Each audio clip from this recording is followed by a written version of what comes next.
I spent a weekend with one of the most notorious killers in Texas, part 2.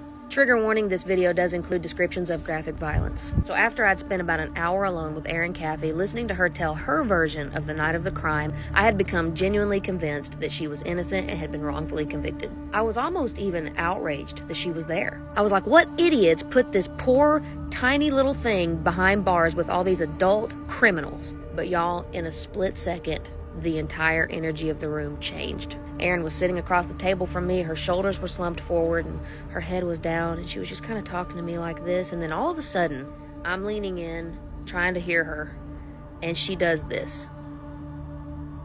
She locks eyes with me, and my stomach drops. Now, I told you in part 1 that she was a sheep in wolf's clothing. Well, I'll tell you, in that second, the wolf showed up in her eyes. The hairs on the back of my neck stood straight up, and I had this horrible, just sick feeling that, like, I'm in a predatory environment now. I finished the session with her, trying to keep my cool, even though at this point my body is just crawling with the creeps, you know. And I finished the session.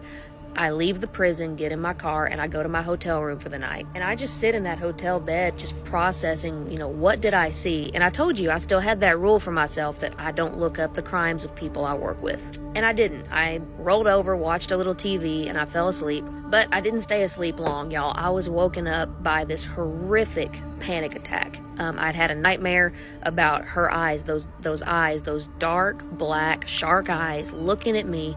I had a dream about her face contorting and just evil surrounding me and being in the room with me.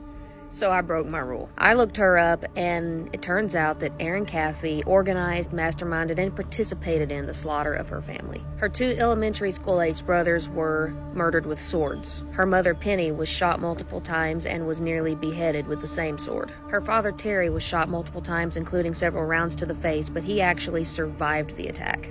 Erin and her 3 accomplices lit the house on fire and fled the scene, and they were found and arrested the next day.